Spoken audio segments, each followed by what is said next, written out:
Sou Arthur Moreno, membro da Sociedade Brasileira de Eubiose, Departamento de Santos. Estou aqui para falar com vocês um pouco sobre iniciação e sociedades secretas, ou fraternidades ocultas, ou escolas iniciáticas. Parte 1, porque voltaremos algumas vezes a esse tema.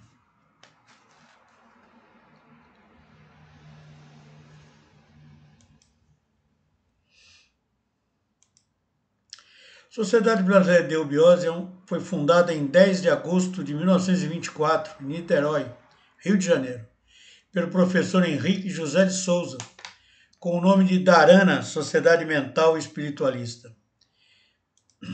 Em 1928, passa para a Sociedade Teosófica Brasileira, chamávamos de STB, e, a partir de 1969, assume o nome atual de Sociedade Brasileira de Eubiose, SBE. Sociedade Brasileira de Eubiose é um colégio de iniciação humana composto por livres pensadores e sintonizados, afinizados com os conhecimentos orientais trazidos para o Ocidente no século XIX e que foram customizados, ocidentalizados, adaptados, inseridos no século XX pelo professor Henrique José de Souza, a quem coube dar continuidade ao trabalho de Helena Petrovna Blavatsky, HPB, aqui no Hemisfério Sul. Hoje falaremos um pouco sobre iniciação e escolas iniciáticas. Um tema um pouco vasto, então retomaremos mais algumas vezes, mesmo porque estamos pensando em fazer vídeos curtos, de 20 a 30 minutos no máximo, para falar sobre os assuntos. Como é um assunto longo, deveremos voltar a ele. Por definição, iniciação significa ir ao começo, recomeçar a busca, retomar a busca. Portanto, não há por que fazer mistério sobre isso, ainda mais que essas definições dão bem o sentido de algo que vai retornar, né? Um caminho que já foi percorrido antes, ou seja, queremos voltar para onde já estivemos. E com o enfoque de que o objetivo maior do humano ser é evoluir, podemos compreender que todos que lá estiveram ou que nunca estiveram devem trabalhar essa meta. A evolução, a iluminação, a integração com o nosso Deus interior. Esse talvez seja o maior dever de todo ser humano manifestado. A iniciação é um método, é um processo, um comportamento. Não é algo isolado, um fato isolado ou solto no ar. Pertence a um complexo de ações e de coisas que devem ser respeitadas. Então é imperativo que coloquemos como um pré-requisito, que é fundamental, da necessidade de que qualquer pessoa que busque a iniciação tem que ter muito presente em si os valores morais e éticos condizentes com os aspectos mais elevados, com os aspectos mais transcendentes. Ou seja, temos que ser bons, temos que ser, entre aspas, santos, para podermos nos tornar sábios, porque senão o caminho não será concluído. Então, o correto é que busquemos os ensinamentos na fonte dos verdadeiros mestres, nos meandros da sabedoria, uma vez que esses mesmos mestres funcionam como doadores desses conhecimentos, porque afinal de contas é dever deles compartilhar esses ensinamentos com os seres humanos. Este é o trabalho dos mestres.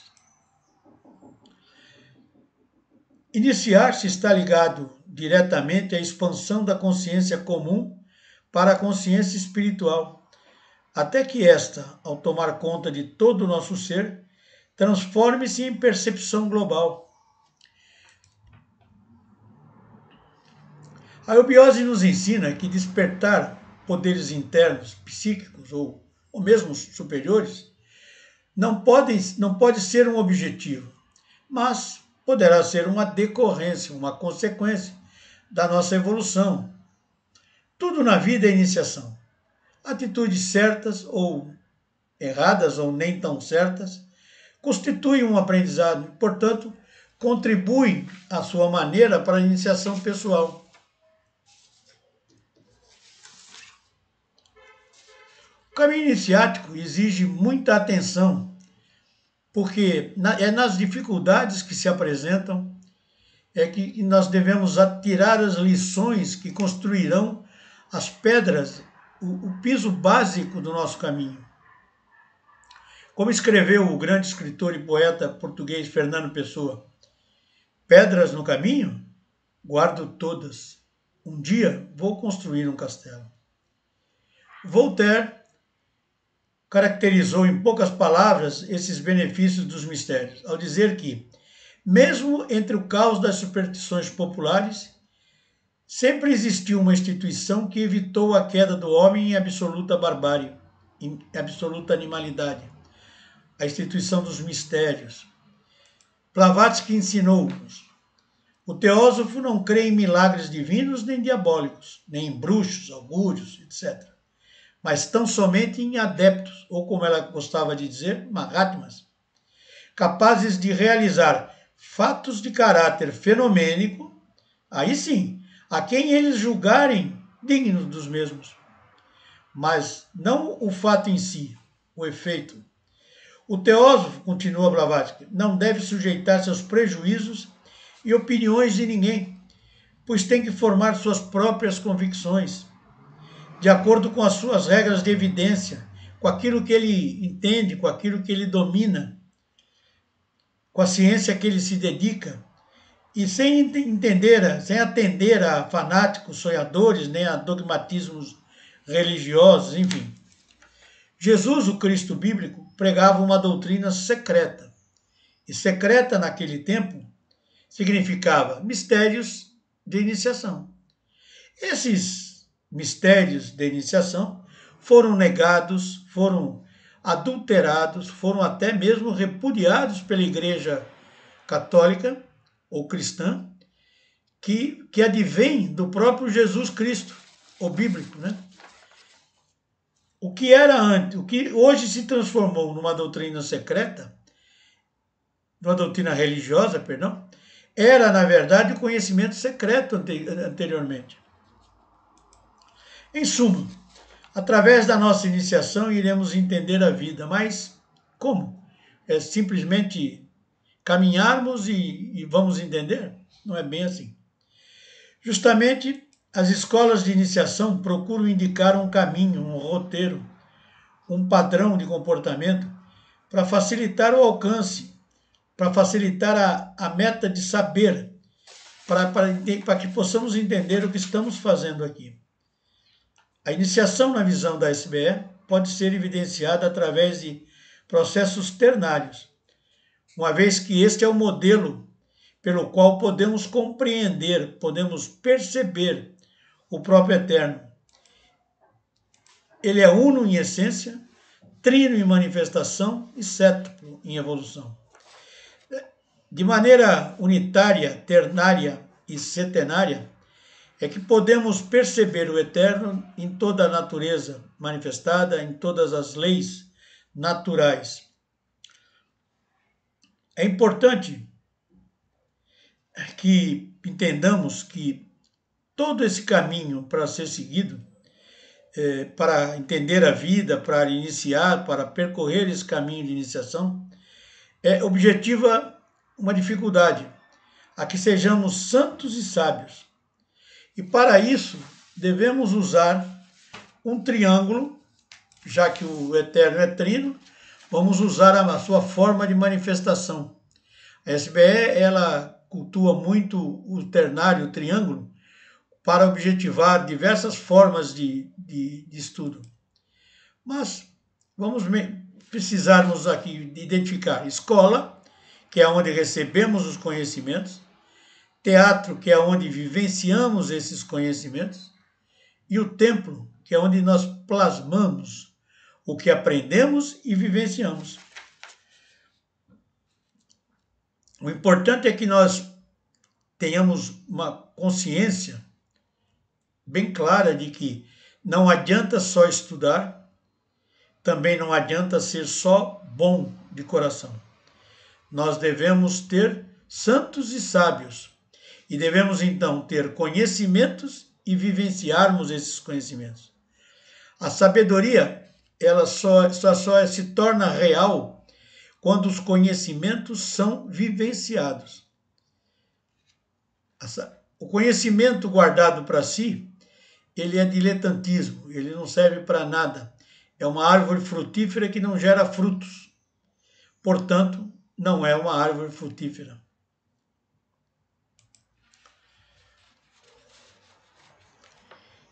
Quem que vai nos facilitar esse caminho? Quem que vai nos ajudar? Seguramente os colégios de iniciação são os ótimos agentes nesse objetivo. Vamos procurar dar uma ideia dentro da nossa linguagem do que nós estamos falando. É importante que percebamos que no Ocidente existem muitas escolas iniciáticas, cada uma delas tem uma especialidade, uma orientação, veem a verdade de uma forma. A SBE tem por princípio a pesquisa, e então, podemos dizer que é a pesquisadora da verdade, através da tradição, do estudo comparativo, da iniciação real e simbólica.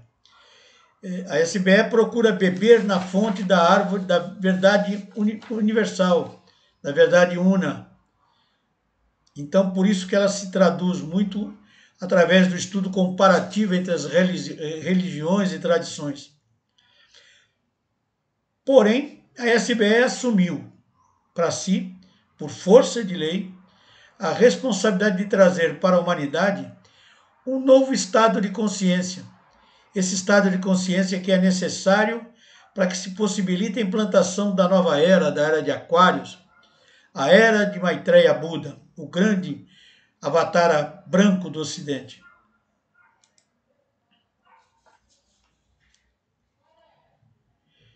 Então, ao analisarmos a ciência humana, percebemos que toda energia, para se manifestar, possui dois polos diferentes. A polaridade é uma das importantes leis naturais. Baseados nisso, verificamos que todo poder, toda energia, toda consciência, para se manifestar, pelo menos no mundo objetivo, no nosso mundo, que nós chamamos no mundo dos efeitos, terceiro trono, tem a necessidade de se transformar dentro desses dois polos, ou positivo ou negativo. E aqui sempre relembrando ou lembrando que negativo não é algo ruim, é algo oposto ao positivo, somente isso. Na tradição teosófica, fala-se no mundo objetivo e o mundo subjetivo. Por conseguinte, temos dois polos.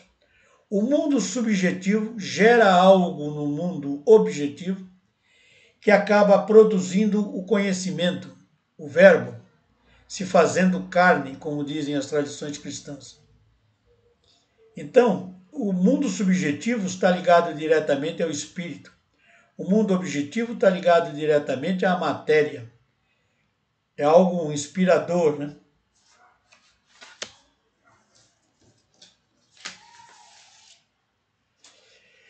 No grande universo, ouvimos falar sempre desses dois polos.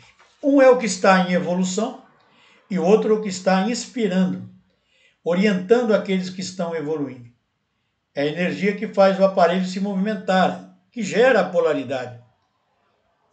O que inspira está ligado ao mundo subjetivo e o que evolui está ligado ao mundo objetivo, porque vamos ver diversas vezes que a evolução, nesta etapa, no quarto sistema de evolução, somente se fará no mundo manifestado, no mundo objetivo, no mundo real para nós, né? Assim, o processo de evolução é o que vai despertar esse Deus dos mundos manifestados, ou vai despertar de maneira antropogênica o Deus dentro do próprio homem. Todos os sistemas de manifestação têm sempre essa polaridade. Os hindus chamam-no de Prakriti Purusha, matéria e espírito. Nós vamos traduzir, num primeiro momento, para facilitar a nossa ideia e cérebro. A ideia age através de um cérebro, e esse cérebro cria uma série de coisas.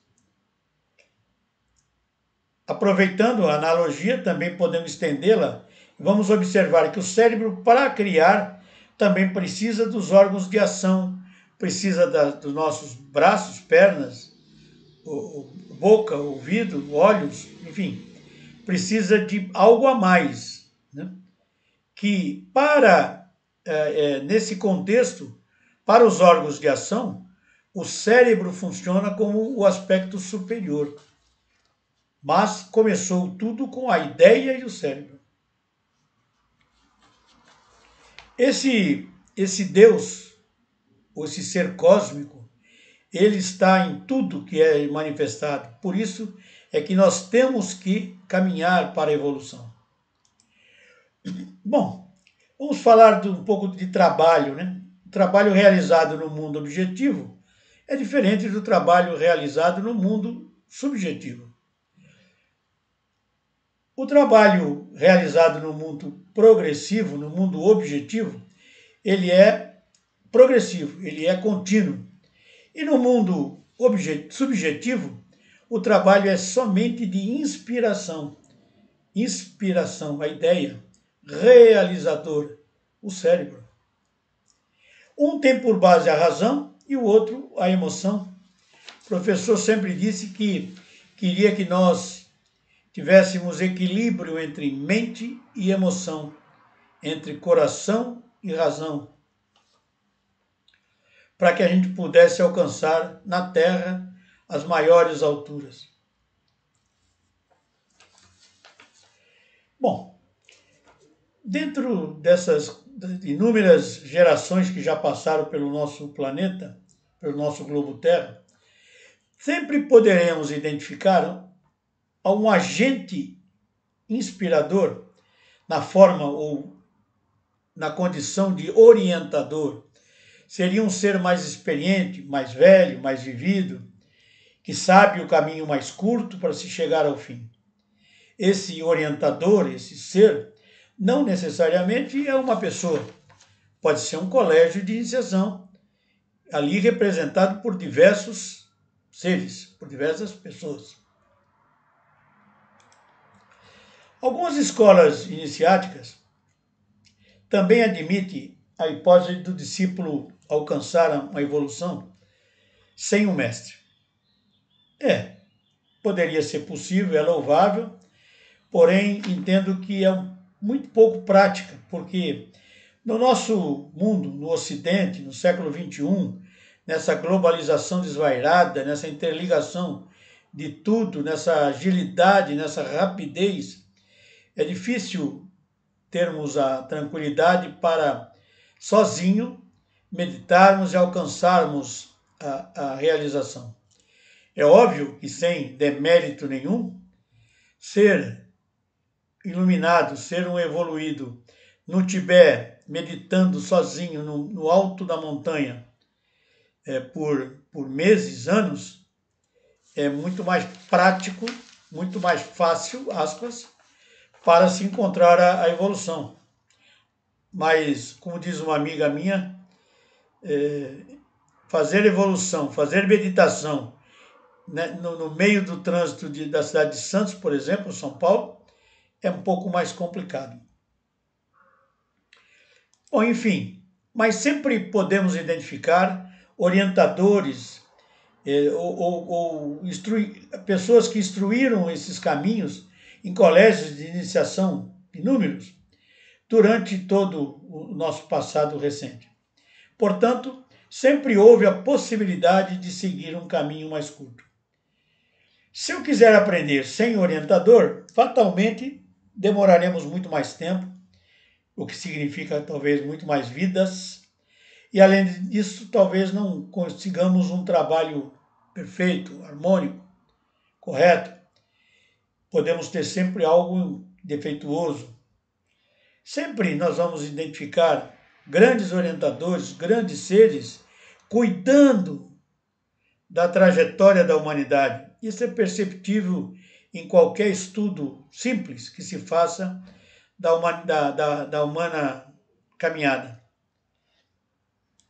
Voltando um pouco à polaridade, aos polos, podemos indicar também mais alguns polos que seriam o bem e o mal, né? Sabedoria e ignorância, vidya e avidya, dharma e adharma, hierarquias rúpicas com formas e arrúpicas sem formas, conotação direta com matéria e espírito, o poder inspirador e o poder realizador, a ideia e o cérebro novamente, e um conceito que também podemos agregar nesta sequência, que é o de povo e governo. Povo e governo deveria ser povo ligado a um aspecto superior, de ideal, e o governo realizando aquilo que o povo precisa. Ou podemos entender de maneira invertida, porém, povo e governo são polaridades que fatalmente nos ajudam, nos auxiliam na caminhada da vida. Usamos símbolos esotéricos para facilitar a compreensão. Eu particularmente gosto muito das duas faces do Senhor das Eternidades, que na verdade é um círculo com um traço, um diâmetro no centro, na horizontal, que mostra a face superior voltada para cima e a face inferior voltada para baixo. Podemos dar a conotação de céu, olhando para cima, e inferior para a terra. Em algumas tradições, dizem que neste local dorme o dragão das duas faces. Uma que dorme, a face ligada para cima que dorme, e a face voltada para baixo, que está acordado. Visões de um mesmo tema, de um mesmo símbolo. Podemos, para facilitar, entender o aspecto de cima está ligado ao espírito, a parte superior, mais elevada, conotação com o céu. A parte da matéria está ligado com a terra, está ligado com a parte de baixo. E também podemos fazer uma associação direta com a ideação superior e a realização no mundo de baixo, no mundo real, no mundo humano. A inspiração que provém do aspecto superior, ou simplificando, do céu, né, dos deuses, para a terra, para o local da objetivação, que é o local da realização, que é o local da matéria. Então, neste símbolo, né, nesse simples símbolo de duas metades, nós podemos entender toda essa teoria que falamos anteriormente. O professor Henrique José de Souza sempre disse que o aspecto desses caminhos, né, nós podemos entender que o caminho que é o realizado, objetivado, que atende à objetivação, é o caminho da humanidade manifestada, daqueles que estão vivos, vivendo. É o caminho que pode ser visto, pode ser identificado.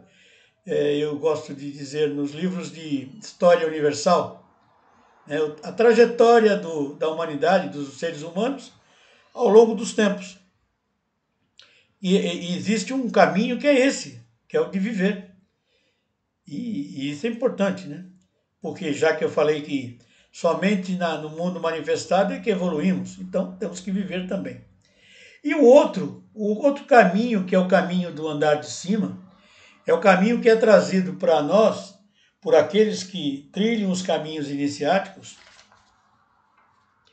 que é trazido na forma de inspiração, que é o trabalho dos avatares, dos seres divinos que vêm ciclicamente à face da Terra. E nós vamos identificar diversos que já estiveram conosco para fazer esse trabalho. É mais ou menos como se disséssemos que de vez em quando temos uma reforma do conhecimento, temos uma reforma do sistema de ensinar, temos uma complementação das experiências que foram vividas, mas que não foram completadas ainda. Então, esse é o cerne do trabalho inspirador e realizador. Estamos sempre em constante mutação. É um programa, digamos assim, de melhoria contínua.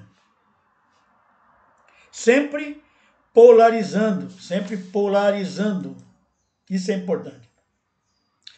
Podemos entender uma humanidade que vive na face da Terra muito ligada no aspecto emocional e que eu diria, vamos usar como referência, a sociedade humana que está trilhando simplesmente o caminho ainda de andar sem pensar no futuro, está ligada diretamente ao sistema emocional, adquirindo experiências da vida.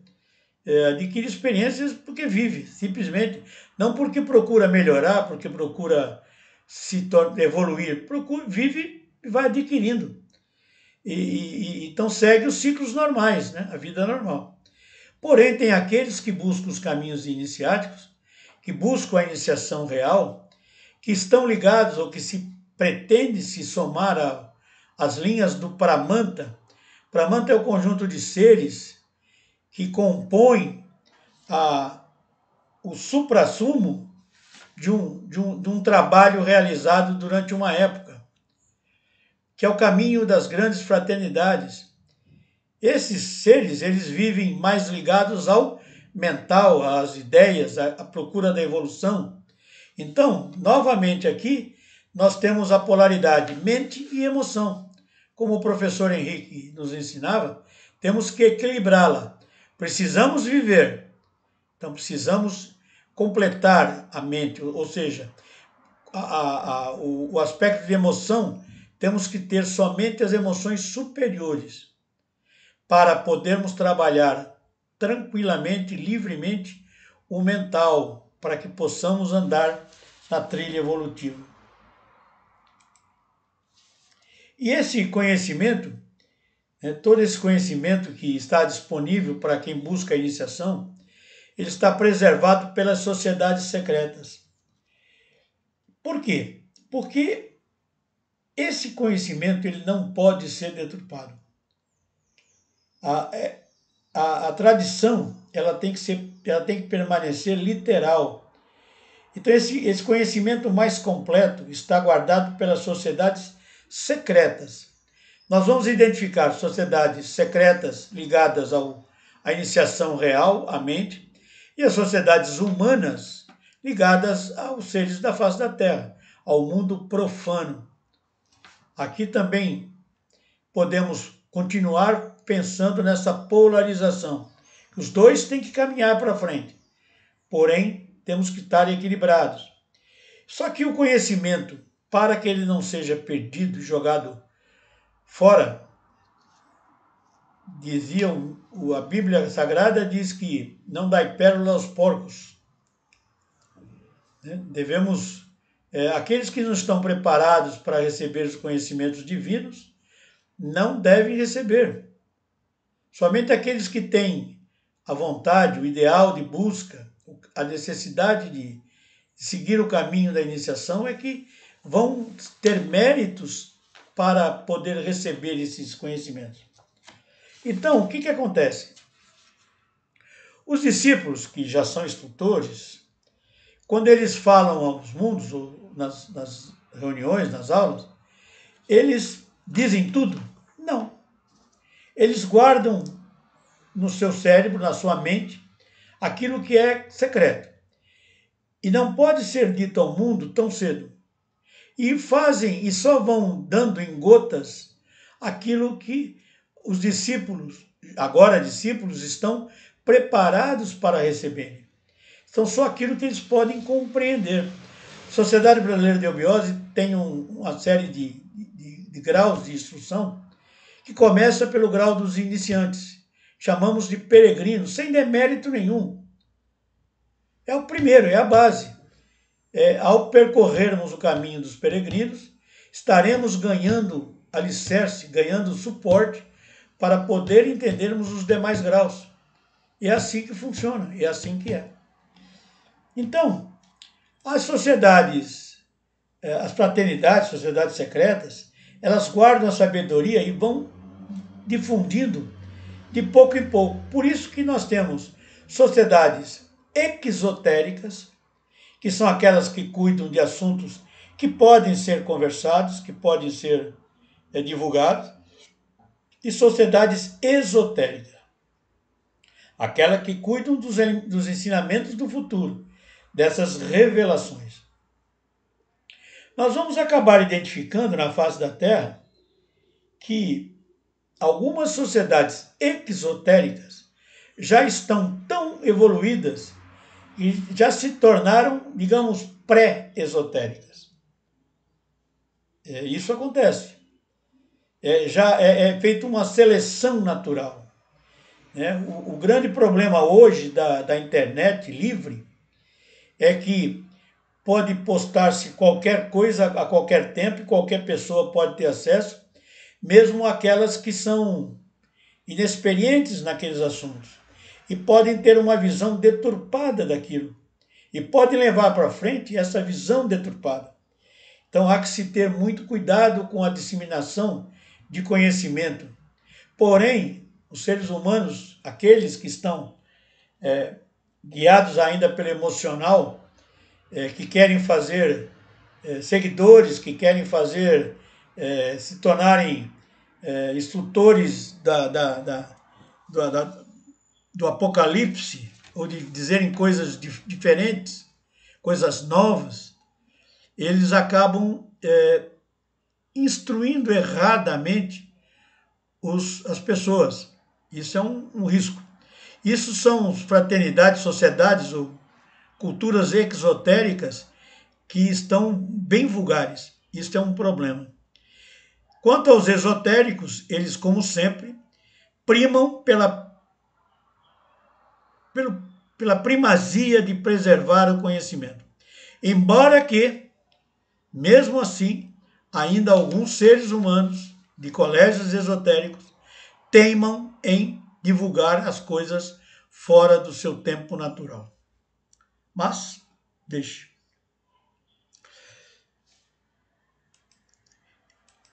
Essa linguagem que nós vamos adotar, que é a linguagem melhor para se fazer entender, é a linguagem simbólica, desde que os discípulos se livrem do símbolo na sequência, porque senão a iniciação deixa de ser real. Mas o símbolo, como aquele símbolo do dragão das duas faces, é um bom instrumento de conhecimento, é uma boa chave de conhecimento. Podemos adotar os símbolos como chaves de conhecimento para, imediatamente após, objetivarmos o trabalho real. Por que não é correto darmos o conhecimento a quem não está preparado? Imaginemos assim, você aprendeu ou recebeu o conhecimento correspondente a 10% de alguma coisa. Você, com esses 10%, que é uma parte pequena do todo, ao receber esse conhecimento, já contraria alguma coisa que você tem dentro de si, algum pré-conceito, você já começa a questionar isso. E já adota uma postura de não atendimento. Não quero, não entendo, não compreendo, não aceito. Isso não é certo, você não sabe a ideia toda. Você vai fazer uma coisa infantil, né? É uma atitude infantil, porque você vai repudiar algo sem conhecer.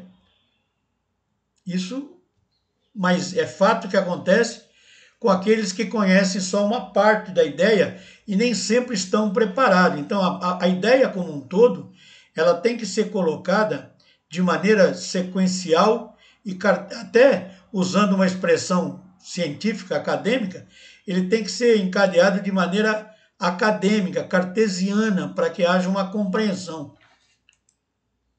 Na Grécia Antiga, nós tínhamos mistérios maiores, mistérios menores.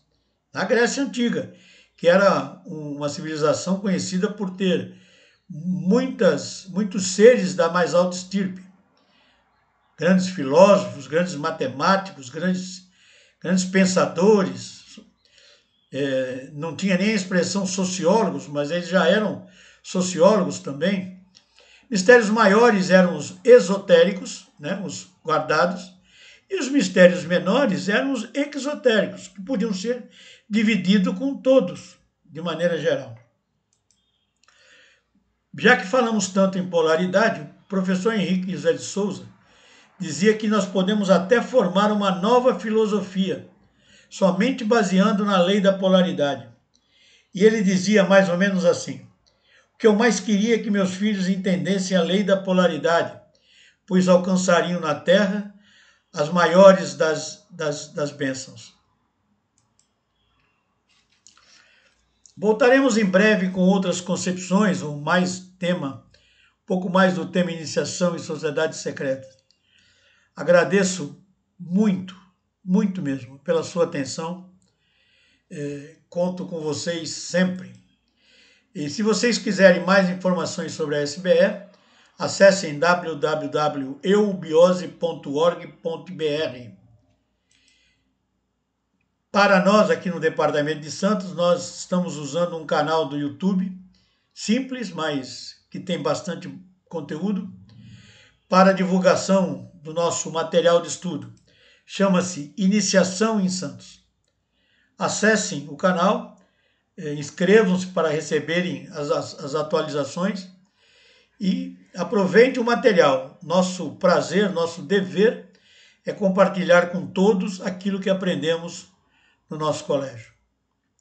Se não puderem, não quiserem ou não tiverem como fazer e quiserem alguma informação, enviem uma mensagem para mim, lanzonemoreno60@gmail.com. Meu nome é Arthur Moreno. Estaremos sempre à disposição de vocês. Muito obrigado, hoje e sempre.